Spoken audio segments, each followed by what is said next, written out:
Sometimes kids act not correctly, and we now know there are laws. In fact, in California, a lady is trying to get a bill passed. She can't even spank the kid. How do you approach a child that's a little bit out of control by today's way of thinking?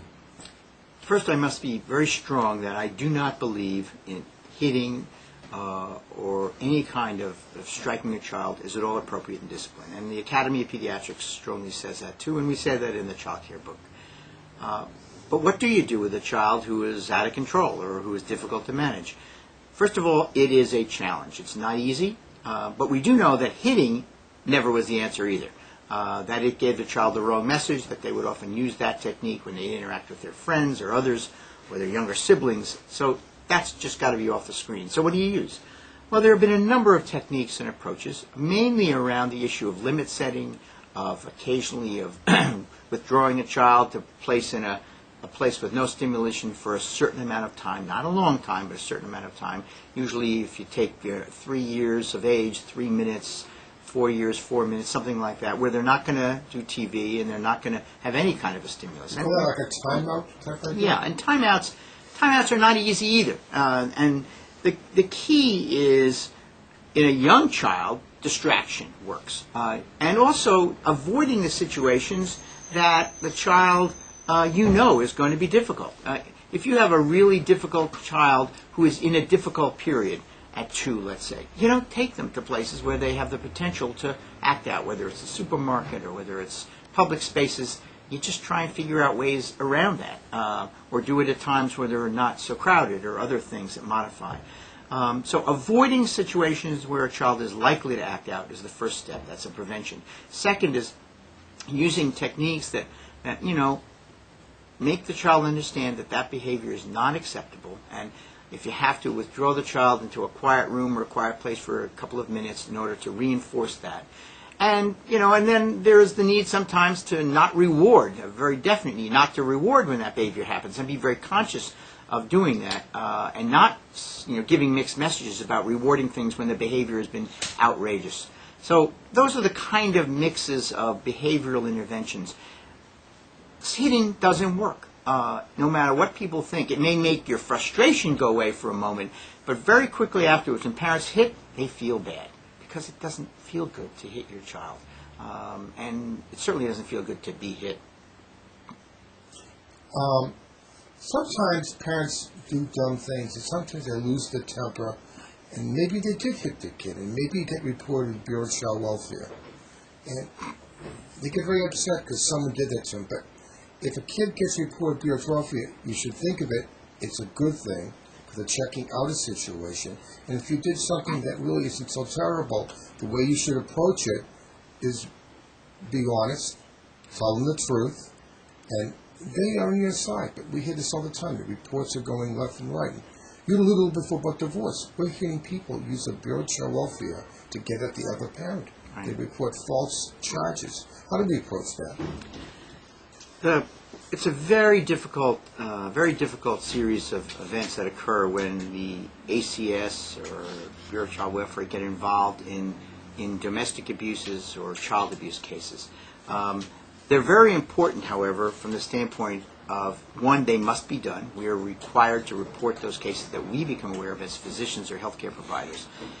And then it's most important, and I believe that the ACS is becoming much more sensitive to how to use those cases to have families change where there is a potential for change. Because no one wants to see kids hurt, and no one wants to see kids hurt certainly a second time if it comes to the attention of the authorities. So how can we as pediatricians or how can we as parents help that? The key is to respond, support the family, make it really clear that's not acceptable.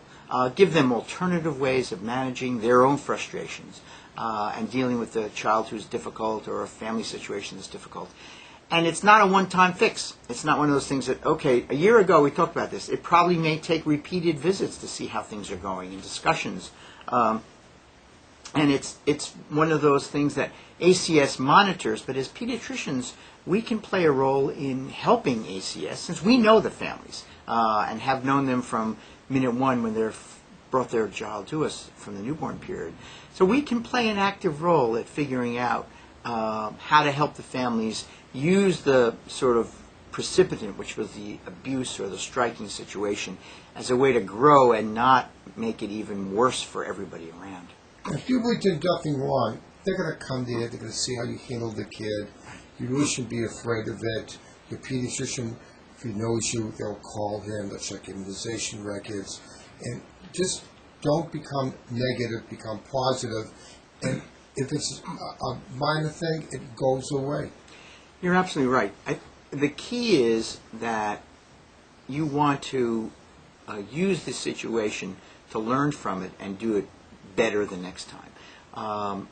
ACS is really not interested in breaking families apart because there's no good places for kids who are no longer in their family of origin to go to.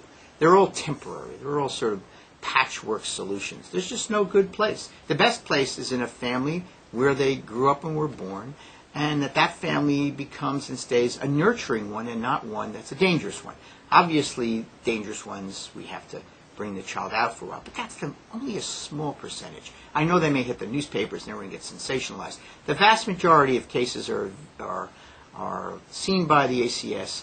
Most of the time, parents are understanding, and also they realize that, geez, this is the right place for this child. There needs to be some built-in parenting skills that added to it. The frustrations have to be dealt with in ways other than at the expense of the child. But use it in that vein, and don't think that they're in there, their first thing is to take the child out. That's not. Because, frankly, they know that's not the best intervention unless there's no other choice. BCW, Bird Shelov, is now involved all times with kids that don't go to school. So parents better make sure the kid does go to school, and doesn't. You should be with the guidance of the school, or they get involved, and sometimes kids are taken away for truancy. School attendance is a very serious issue. It's also one monitor that the outside forces, whether it's school or ACS, have when it comes to what a school, how a child is being reared and behaving. There is no bigger red flag to the ACS is when a child doesn't show up for school. That immediately alerts them, and they will immediately come and investigate as to what's going on. So it's very important that if there are school absences, has to be explained to the school. If there are reasons why the child is not in school that have to do with the school itself, because the child is afraid or there are other issues, then you need to discuss that with the school or the teacher. Sometimes changing schools happens, so that's an extreme.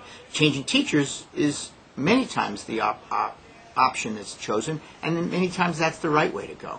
Dealing with bully situations in schools is a problem. So it's one of those, school is really meant to be the second home for the child during those important growing years.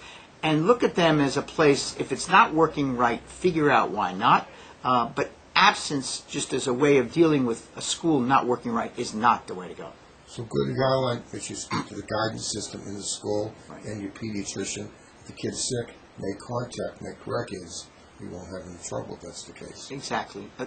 The pediatrician also knows the importance of schools, and the working relationship between you and the schools and you and the pediatrician can usually be developed, and the school sometimes and the pediatrician will talk if there's something that they feel they need to be involved with, all to the benefit of how can we make this child's school experience much more positive. As a pediatrician, I've spoken to many a principal, many a teacher, written many reports when it came to what could be done to make a school experience more optimum for the child. It's a team that's taking care of this child, especially when it is a young school-age kid. And those school experiences, especially early elementary school, very, very important. High school delinquency is another whole issue. And high school delinquency is a very serious issue across the country. Dropout rates, etc., with a high prediction of unfortunate substance abuse and out-of-wedlock pregnancies, etc. The most successful teenager who unfortunately may have a child out of wedlock is if they stay in school. If they stay in school, the likelihood is they will be able to rear that child in a successful fashion and find a mate or not. But the child will benefit by the teenage parent staying in school. So school is a very important measure of success, both as an individual and as a family, and as part of our growing society. The more we can do to keep kids in school, the more likely we'll have as a much more functional society down the road.